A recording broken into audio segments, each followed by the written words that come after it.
E aí, pessoal, nesse vídeo de hoje aqui, nesse vídeo de quinta-feira, não sei se vai ser postado quinta-feira, mas enfim, esse vídeo de hoje a gente vai estar falando sobre a introdução, né, ao kernel, para vocês entenderem a introdução, conceitos básicos sobre o kernel, certo? Já começando aí, o kernel ele é o coração, né? O CPU ele é o cérebro e o kernel ele é o coração do sistema, né? Porque ele gerencia e aloca os recursos do computador. Então ele cria uma interface entre o hardware e o software, no caso, entre o hardware e o sistema, certo? Então a gente vai ter um vídeo bem mais específico sobre gerenciamento de processo, mas falando bem por dentro mesmo, ele cria os processos, tá? Entre a memória e o registrador da CPU. Ele troca os processos, tá? Então ele suspende, vamos entender. Ele suspende um processo ali que tá acontecendo, que não tá servindo tanto, e ele suspende aquele processo, ele não para, ele suspende e começa outro processo que vai ser mais eficiente. Então ele organiza, né, de forma mais eficiente os processos. Aqui diz também que ele é responsável pelo término dos processos, tá? Então ele, quando acaba uma execução, tá? Ele finaliza a sua execução, o kernel é responsável lá por realizar a limpeza, tá? Então ele limpa os recursos alocados, mantendo sempre o sistema organizado, certo? Tem isso aqui com uma parte bem importante. Tem o escalonamento.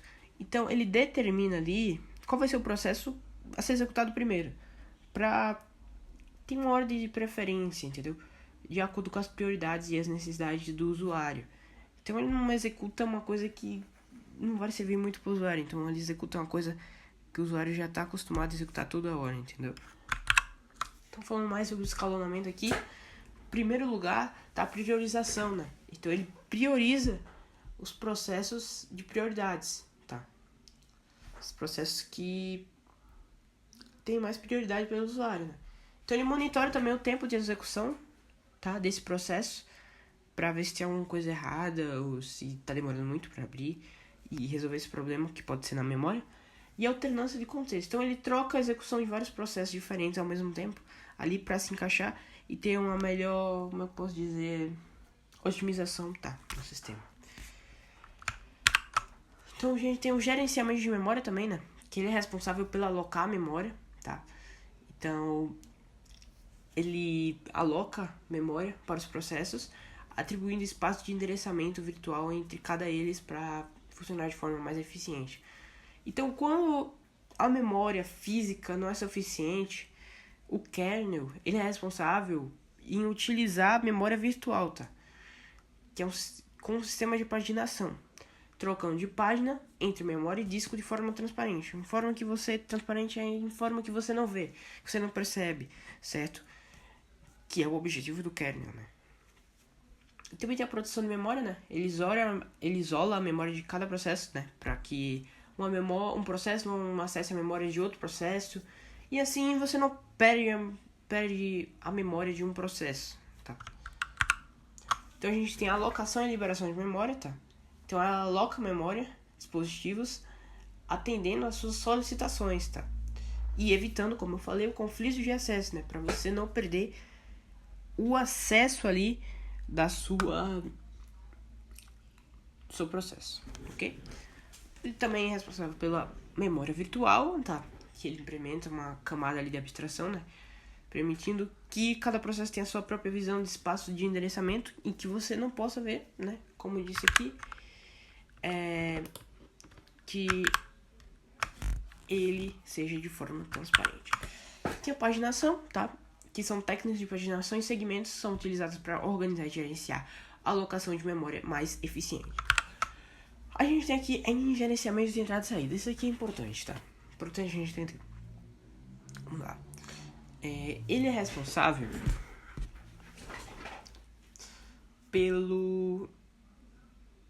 para que o seu mouse, o seu teclado, o seu monitor, sua impressora, tudo funciona de forma padronizada e de forma que eles interajam entre si sem nenhum conflito, ok? Exemplo, que você bote o seu mouse e esteja conectado ao seu teclado, e quando você bota o seu mouse para de funcionar o teclado, entendeu? Então, eles funcionam tudo sincronizado. Tá? Por isso que aqui diz, ó, dispositivos de entrada e saída. Tá? E/S de entrada, como o teclado, o mouse, e de saída, como o som, ok? O impressor também acho que se enquadra. Ele controla os dispositivos, tá? Então ele atua como uma interface de hardware entre o software, entre o hardware e o software, entre o hardware e o sistema. Como eu falei, né? Acesso assíncrono, tá? Ele possibilita a leitura de... quer dizer, a operação de leitura e escrita sem bloquear o sistema, tá? Então ele lê o seu mouse sem parar o seu sistema, sem você continuar mexendo no seu computador, mas ele lê o seu mouse ali em off, querendo dizer. A gente tem aqui os sistemas de arquivo, tá? Então ele organiza o sistema de forma eficiente, tá? Para que esteja uma hierarquia de diretórios, permitindo o acesso ali mais fácil e mais ágil, né? E otimiza seu tempo. Tem interação intuitiva, né, com as ferramentas de gerenciamento de arquivos que oferecem uma interface mais amigável para o usuário navegar, abrir e editar os seus arquivos de maneira bem eficiente. E um armazenamento confiável, né, duradouro, que gerencia a locação dos dispositivos de armazenamento, como eu falei, para que um processo não invada o outro. A gente que tem a comunicação entre os processos, tá?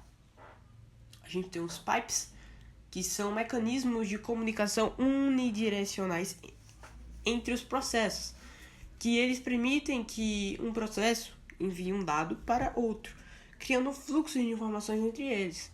Tem os sockets também, né, que são interfaces de comunicações que permitem que os processos entre as máquinas sejam diferentes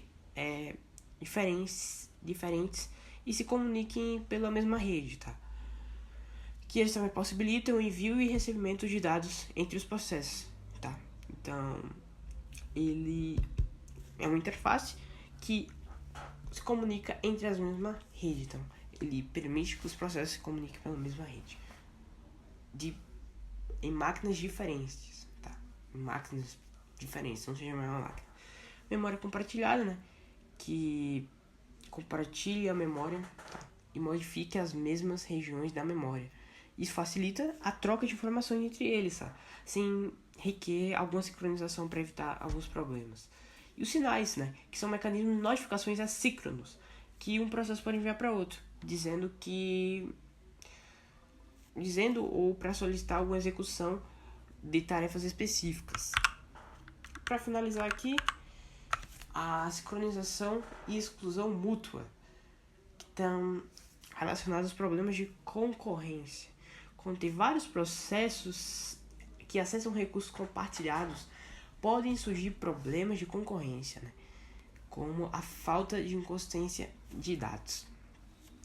Mecanismos de sincronização, né, que o kernel fornece, que são semáforos, mutex e monitores, para garantir a exclusão mútua e evitar problemas de concorrência, ok? E também tem um deadlock e starvation. Eu vou fazer um vídeo mais específico sobre isso, tá? Que o kernel ele também previne situação de deadlock, né? Onde os processamentos ficam bloqueados esperando outros recursos. E o de starvation, onde os processos não conseguem nem acessar os recursos, tá? Então as considerações aqui finais, que o kernel, que a gente aprendeu aqui, que o kernel gerencia os processos, as memórias, a entrada e saída dos